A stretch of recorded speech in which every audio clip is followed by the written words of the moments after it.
Law 1. Never outshine the master. Judgment.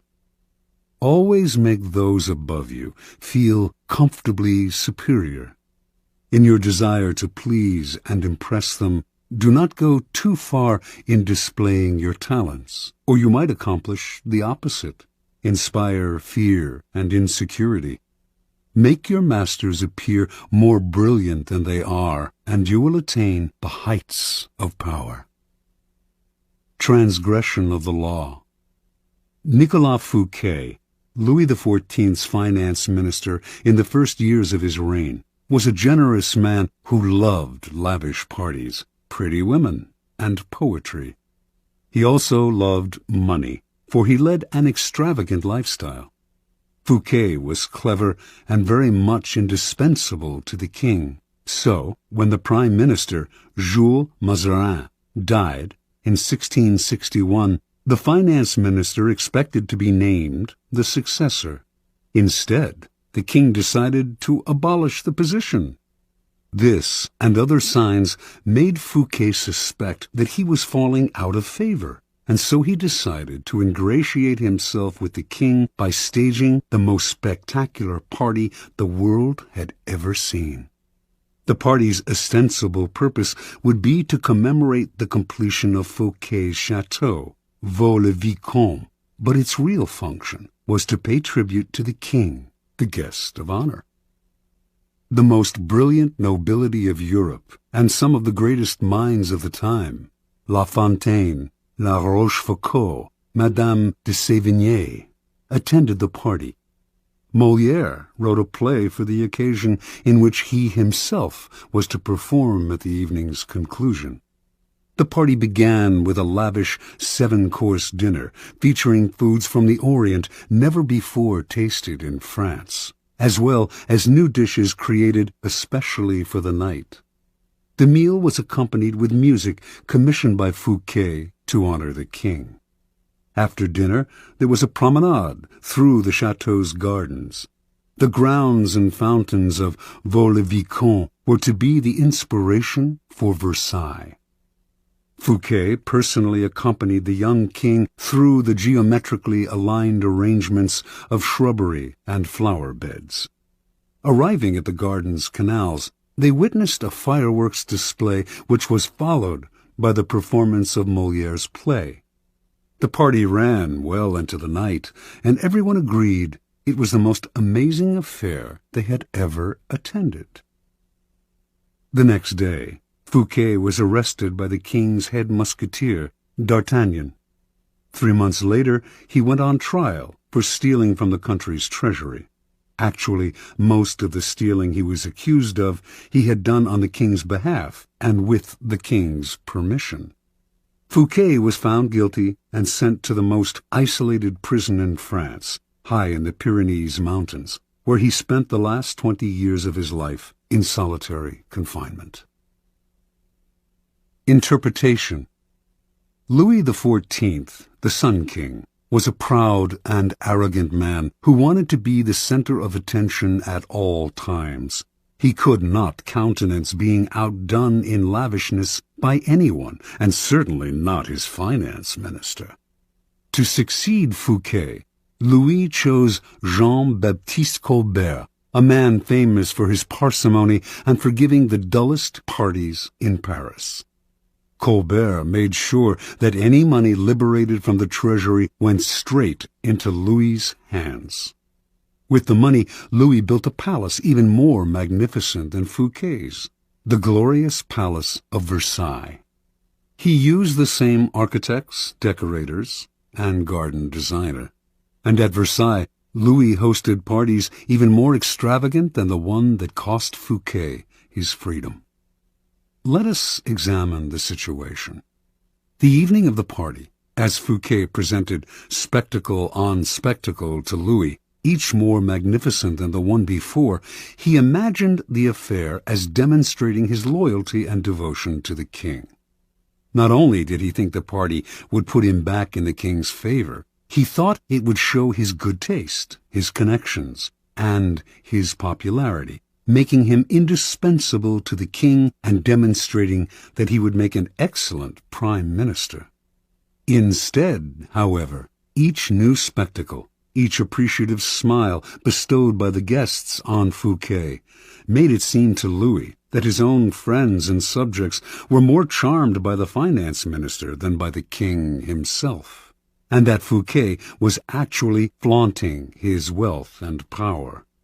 Rather than flattering Louis XIV, Fouquet's elaborate party offended the king's vanity.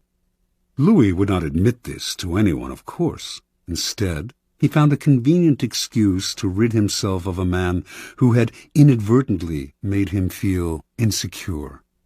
Such is the fate, in some form or other, of all those who unbalance the master's sense of self, poke holes in his vanity, or make him doubt his preeminence.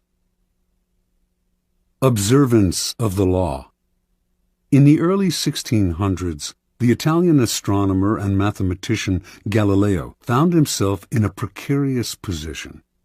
He depended on the generosity of great rulers to support his research, and so, like all Renaissance scientists, he would sometimes make gifts of his inventions and discoveries to the leading patrons of the time. Once, for instance, he presented a military compass he had invented to the Duke of Gonzaga. Then, he dedicated a book explaining the use of the compass to the Medicis. Both rulers were grateful, and through them Galileo was able to find more students to teach. No matter how great the discovery, however, his patrons usually paid him with gifts, not cash. This made for a life of constant insecurity and dependence. There must be an easier way, he thought. Galileo hit on a new strategy in 1610 when he discovered the moons of Jupiter. Instead of dividing the discovery among his patrons, giving one the telescope he had used, dedicating a book to another, and so on, as he had done in the past, he decided to focus exclusively on the Medicis. He chose the Medicis for one reason.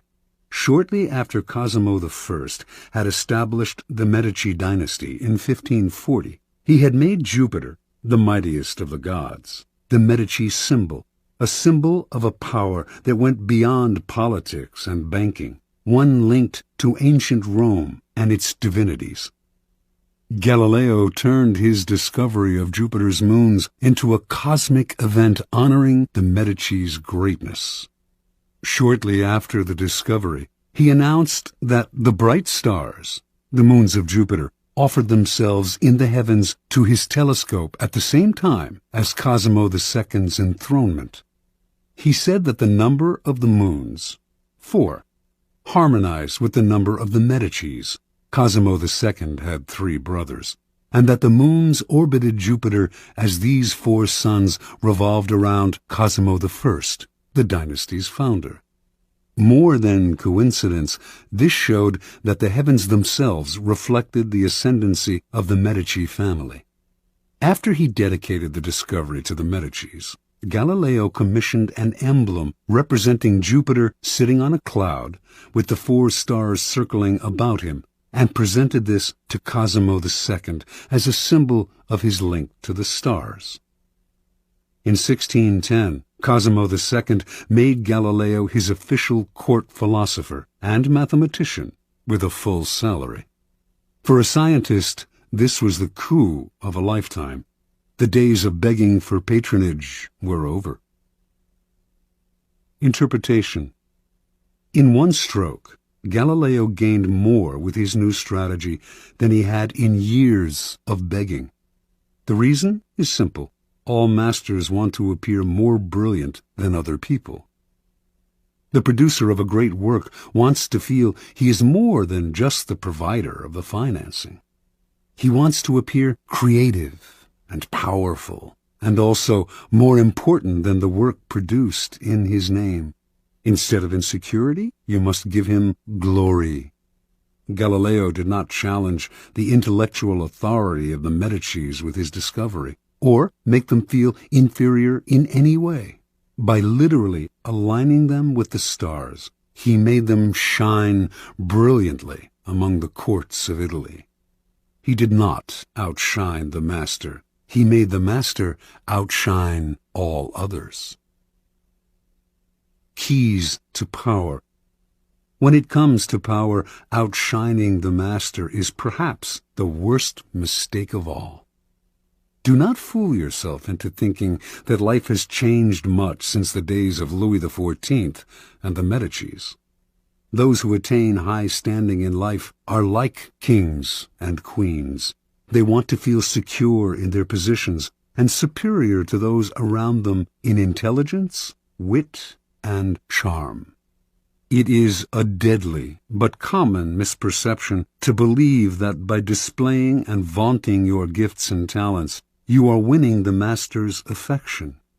He may feign appreciation, but at his first opportunity he will replace you with someone less intelligent, less attractive, less threatening, just as Louis XIV replaced the sparkling Fouquet with the bland Colbert. And as with Louis, he will not admit the truth, but will find an excuse to rid himself of your presence. This law involves two rules that you must realize. First, you can inadvertently outshine a master simply by being yourself. There are masters who are more insecure than others, monstrously insecure. You may naturally outshine them by your charm and grace. No one had more natural talents than Astorre Manfredi, Prince of Faenza. The most handsome of all the young princes of Italy, he captivated his subjects with his generosity and open spirit. In the year 1500, Cesare Borgia laid siege to Faenza. When the city surrendered, the citizens expected the worst from the cruel Borgia, who, however, decided to spare the town. He simply occupied its fortress, executed none of its citizens, and allowed Prince Manfredi, 18 at the time, to remain with his court in complete freedom. A few weeks later, though, soldiers hauled Astorre Manfredi away to a Roman prison. A year after that, his body was fished out of the river Tiber, a stone tied around his neck. Borgia justified the horrible deed with some sort of trumped-up charge of treason and conspiracy. But the real problem was that he was notoriously vain and insecure. The young man was outshining him without even trying. Given Manfredi's natural talents, the prince's mere presence made Borgia seem less attractive and charismatic. The lesson is simple. If you cannot help being charming and superior, you must learn to avoid such monsters of vanity. Either that, or find a way to mute your good qualities when in the company of a Cesare Borgia. Second, never imagine that because the master loves you, you can do anything you want. Entire books could be written about favorites who fell out of favor by taking their status for granted, for daring to outshine. Knowing the dangers of outshining your master, you can turn this law to your advantage. First, you must flatter and puff up your master. Overt flattery can be effective, but has its limits. It is too direct and obvious, and looks bad to other courtiers. Discreet flattery is much more powerful. If you are more intelligent than your master, for example, seem the opposite. Make him appear more intelligent than you. Act naive. Make it seem that you need his expertise. Commit harmless mistakes that will not hurt you in the long run, but will give you the chance to ask for his help. Masters adore such requests. A master who cannot bestow on you the gifts of his experience may direct rancor and ill will at you instead. If your ideas are more creative than your master's, ascribe them to him in as public a manner as possible. Make it clear that your advice is merely an echo of his advice.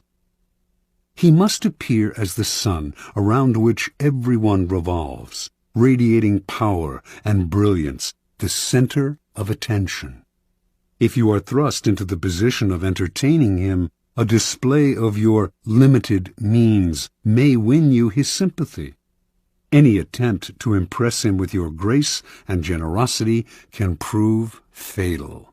Learn from Fouquet or pay the price.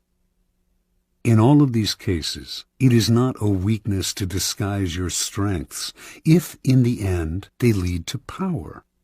By letting others outshine you, you remain in control instead of being a victim of their insecurity.